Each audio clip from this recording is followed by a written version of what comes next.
Општина Центар во соработка со јавното предпријатие Паркинзен, Општина Центар и Министерството за внатрешни работи започна акција за дислоцирање на хаварисани, неисправни и нерегистрирани возила од јавните површини.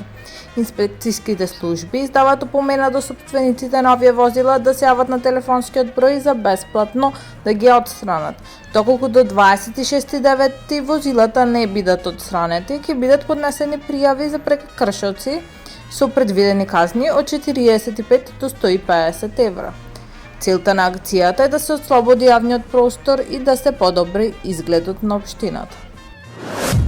За прв пат по 45 години паркингот кај кулите во Киселоводо целосно се реконструира заедно со самата улица.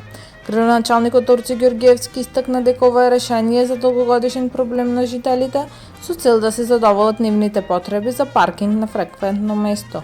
Реконструкцијата ќе предонесе за подобрување на сообраќајот и создавање на поголем простор за возилата во мирување. Во наредните денови жителите ќе можат да користат нов асфалт и проширен паркинг простор. Во градски парк во Скопје беше отворена Европската недела на спортот со бројни активности за сите возрасти. Министерството за спорт со поддршка од Европската унија организираше настани за промоција на активен начин на живот преку спортско-рекреативни активности. На отворањето посетителите учествуваа во различни спортски предизвици и интерактивни работилници. Посебно активно учество има најмладите кои се вклучија во забавните игри и надпревари. Проектот е насочен кон подобрување на психофизичките способности и социјалната комуникација. А во предкампањата учествуваа 65 средни училишта во 32 општини во Македонија.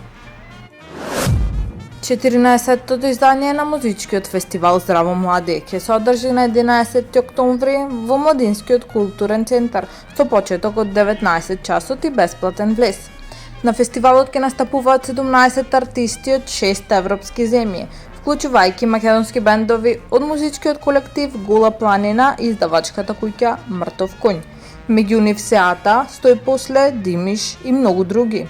Оваа година МКЦ соработува со холандската амбасада во Скопје и европската мрежа Live Europe за реализација на музичката програма.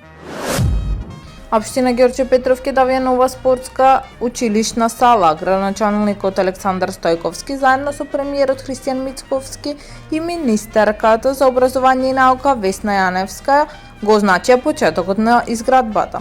Салата ќе чини 20 милиони денари и ќе нуди различни услови за различни спортски активности. Во проектот се вклучени 30 паркинг места и нова пешачка патека за лесен пристап до училиштето. Стојковски најави реконструкција на сите училишта во општината во следната година. Таму е Скопје, град мој љубав лише, што ми расте сни. Вечно